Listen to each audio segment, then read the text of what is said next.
Hello friends, welcome to Nadhika's foods. இன்றைக்கி நாம் இடியாப்பம் எப்படி செய்கிறதுன்னு தாங்க பார்க்க போகிறோம். இடியாப்பம் மட்டும் இல்லைங்க, குருமாவும் சேர்த்து பார்க்கலாம்.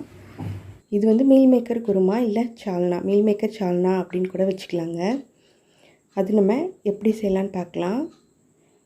இது வந்து நான் இன்றைக்கி பச்சரிசி மாவு, கடையில் உள்ள மாவு இருக்குது இல்லைங்களா, அதை வச்சு தான் நான் இன்றைக்கி வந்து செஞ்சுருக்கிறேன் இடியாப்பம். இடியாப்பம் வந்து நிறைய விதங்களில் செய்யலாம். இன்றைக்கி அதில் ஒரு விதத்தில் நான் செஞ்சுருக்கிறேன். அதே மாதிரி இதுக்கு சைடிஷ்ஷும் நிறைய விதம் இருக்குங்க. இன்றைக்கி நான் வந்து இந்த மீல் மேக்கர் சால்னா அது வந்து இன்றைக்கி ட்ரை பண்ணியிருக்கிறேன். அதுக்கு முன்னாடி நம்ம சேனல் நதிகாஸ் ஃபுட்ஸை சப்ஸ்கிரைப் பண்ணுங்கள், பக்கத்தில் இருக்கிற பெல் பட்டனை கிளிக் பண்ணுங்கள். இப்போ நம்ம வீடியோக்குள்ளே போகலாம். நான் வந்து 2 கப்பு அரிசி மாவு எடுத்துருக்குறேங்க. இது கடையில் கிடைக்கிற அரிசி மாவு தான். 2 கப் எடுத்துருக்கிறேன். இது வந்து 300 கிராம் அளவு அந்த மாதிரி எடுத்துருக்கிறேன். இப்போ வந்து அதுக்கு 2 கப்புக்கு 4 கப் கிட்ட தண்ணி தேவைப்படும். சில அரிசி மாவுக்கு 1.25 கப்பு, 1 கப்பு அரிசி மாவுனா 1.25 கப்பு தண்ணி தேவைப்படும். நீங்கள் உங்கள் அரிசி மாவை பார்த்து ஊற்றிக்கோங்க. நான் வந்து நல்லா கொதிக்கிற தண்ணியை சேர்த்துருக்கிறதுனால ஒரு கரண்டிட்டு ஊற்றி கொஞ்சம் கொஞ்சமாக கிளறிட்டுருக்கிறேன். கைட்டு நம்ம பிசைய முடியாது இல்லையா, அதனால் முதல்ல கரண்டி போட்டு கொஞ்சம் பிசைஞ்சிக்கலாம். நீங்கள் நல்லா கொதிக்கிற தண்ணி ஊற்றினா மட்டும்தாங்க இடியாப்பம் நல்லா வரும். இல்லைன்னா ஒரு மாதிரி காஞ்சி போன மாதிரி ஆகிடும். இடியாப்பம் நம்ம செஞ்சு முடித்ததுக்கப்புறமா ஒரு மாதிரி வறண்டு போன மாதிரி இருக்கும். அது நல்லா இருக்காது. நீங்கள் வந்து நல்லா சுட சுட இந்த மாதிரி வெந்நி ஊற்றி பிசைஞ்சாதாங்க நல்லாயிருக்கும். நம்ம கொஞ்சம் கொஞ்சமாக சேர்த்து பிசைஞ்சிட்டோம். இப்போ பாருங்கள், கொஞ்சமாக கையில் எண்ணெய் தொட்டு லாஸ்ட்டில் கொஞ்சம் நம்ம கை பொறுக்கிற மாதிரி லேசாக பிசைஞ்சு வச்சுருங்க தனியாக. இப்போ நம்ம சால்னா செய்கிறதுக்கு மீல் மேக்கரை நல்லா கொதிக்கிற தண்ணியில் போட்டு ஊற வைக்கணும். நம்ம கொதிக்கிற தண்ணியில் ஊற வச்சுட்டு அப்படியே வச்சிடலாங்க. இப்போ நான் வந்து ஒரு 2 ஸ்பூன் ஆயில் விட்டு 2 தக்காளி பழம் சின்ன சைஸ் அதை வந்து வதக்கிட்டுருக்கிறேன். லேசாக வதங்கினா போதுங்க, அதை தனியாக எடுத்து வச்சிடலாம். இப்போது பட்டை, கிராம்பு, ஏலக்காய், கல்பாசி ஒன்று, அன்னாசிப்பூ ஒன்று சேர்த்துருக்குறேங்க. கொஞ்சம் பொரியட்டும். பொரிஞ்ச பின்னாடி 2 பெரிய வெங்காயம் இந்த மாதிரி நீளமாக கட் பண்ணி வச்சுருக்கிறேன், அதையும் சேர்த்து நல்லா வதக்கிக்கலாம். இப்போ வந்து நம்மளுக்கு எண்ணெய் பத்தலை, சால்னா அப்படிங்கும்போது கொஞ்சம் அதிகமாக இருந்தால் நல்லாயிருக்கும் இல்லையா, அதனால் இன்னும் கொஞ்சமாக எண்ணெய் சேர்த்துக்கிறேன். நீங்கள் எந்த எண்ணெய் வேணாலும் யூஸ் பண்ணிக்கலாங்க. கொஞ்சம் இந்த மாதிரி கோல்டன் ப்ரௌன் வந்தோடனே ஒரு 1.5 ஸ்பூன் கிட்ட நம்ம இஞ்சி பூண்டு பேஸ்ட் போட்டுக்கலாம். அப்புறம் வேக வச்ச மீல் மேக்கர், அதாவது இந்த சோயா பீன்ஸுன்னு சொல்லுவாங்க, மீல் மேக்கர்னு சொல்லுவாங்க, எது வேணால் சொல்லுவாங்க. அது வந்து நல்லா தண்ணி வடிச்சிட்டு சேர்த்துக்கோங்க. 2 தடவை கழுவிட்டு அப்புறமா தண்ணி வடித்து சேர்த்துக்கோங்க. ஒரு 1/2 ஸ்பூன் மஞ்சத்தூள், 1 ஸ்பூன் மிளகாத்தூள், 1 ஸ்பூன் மல்லித்தூள். இது சாதாரண குழம்பு மல்லித்தூள் தாங்க. நீங்கள் உங்கள்கிட்ட என்ன மல்லித்தூள் இருக்கோ அதை சேர்த்துக்கோங்க.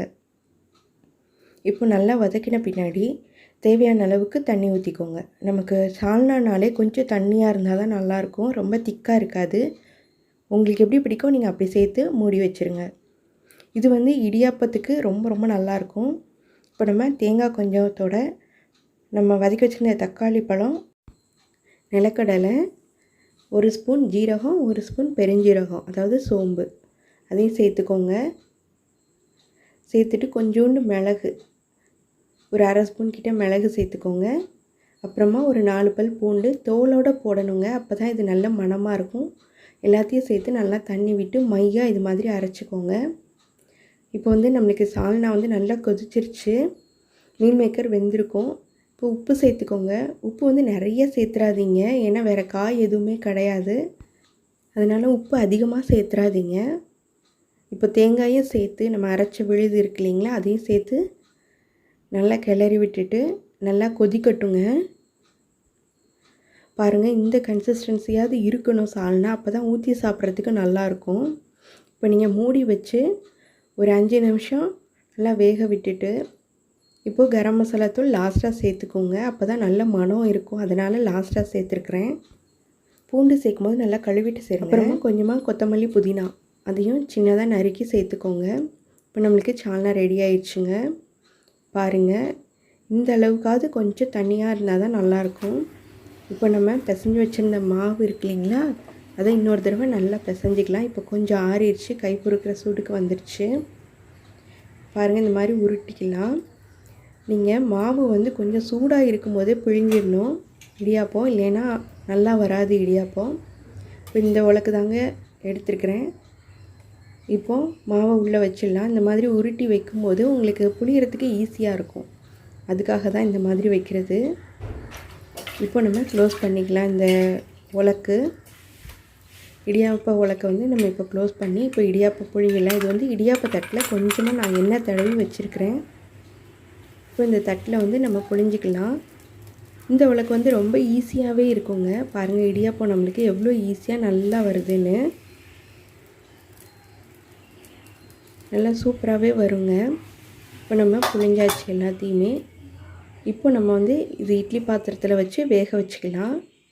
இட்லி பாத்திரத்தில் முதல்ல கொஞ்சம் தண்ணி ஊற்றி நல்லா கொதிக்கட்டும். கொதித்ததுக்கப்புறமா நீங்கள் இடியாப்பத்தை வேக வச்சிங்கன்னா ஒரு 5 நிமிஷத்தில் இடியாப்பம் நம்மளுக்கு ரெடி ஆயிருங்க. இப்போ நான் வச்சுட்டேன். இப்போ மூடி வச்சிடலாம். ஒரு 5 to 7 மினிட்ஸ்லேயே நம்மளுக்கு இடியாப்பம் ரெடி ஆகிடும். பாருங்கள் இப்போ கலரும் சேஞ்ச் ஆயிடுச்சு, ஒட்டவும் இல்லை, நல்லா வெந்துருச்சு. நீங்கள் இடியாப்ப அந்த தட்டில் தான் செய்யணும்னு இல்லைங்க, நார்மல் இட்லி தட்டிலையும் செய்யலாம். பாருங்கள் நார்மல் இட்லி தட்டிலையும் இந்த மாதிரி நம்ம புழிஞ்சிக்கிறோம்.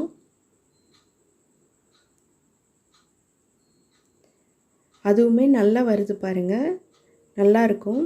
இதையும் அதே மாதிரி நம்ம தண்ணியில் வேக வச்சு எடுத்துக்கலாம். அதாவது இட்லி பாத்திரத்தில் வேக வச்சு எடுத்துக்கலாம். தண்ணி கொதிச்சப்புறமா வைங்க. இட்லியோ இடியாப்பமோ எதுனாலுமே தண்ணி கொதித்ததுக்கப்புறமா நீங்கள் வேக வச்சிங்கன்னா சீக்கிரமாக வெந்துடும், சாஃப்டாகவும் இருக்கும். நம்ம முதல்ல எடுத்த இடியாப்பம் அது நல்லா வந்திருக்கு பாருங்கள், ஒட்டவே இல்லை. இப்போ இதுவும் பாருங்கள், இப்போ வந்து ஒட்டவே இல்லை பாருங்கள். நீங்கள் ரொம்ப சூடோடு எடுத்த உடனே எடுத்தீங்கன்னா நல்லா வராதுங்க. அப்படி ஒரு மாதிரி பிசு பிசுன்னு இருக்கிற மாதிரி இருக்கும். ஒரு 2 நிமிஷம் கழித்து பார்த்தீங்கன்னா ரொம்ப நல்லாயிருக்கும். நீங்கள் முதல்ல சூடோடு பார்க்கும்போது பிசு பிசுன்னு இருக்குதுன்னு பார்த்துட்டு பயந்துடாதீங்க.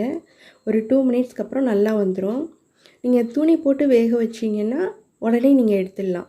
நம்ம இந்த மாதிரி இட்லி பிளேட்டில் குக்கர் பிளேட் மாதிரி இருக்கிறதுல வேக வச்சோன்னா ஒரு 2 மினிட்ஸ்க்கு அப்புறம் தாங்க எடுக்க முடியும். பாருங்கள் சூப்பராக நம்மளுக்கு இடியாப்பம் ரெடி ஆயிடுச்சு, குருமாவும் ரெடி ஆயிடுச்சு. இப்போ சாப்பிட வேண்டியதாங்க. என் பசங்களுக்கு இந்த மாதிரி செஞ்சு கொடுத்தோன்னா ரொம்ப ரொம்ப பிடிக்குங்க.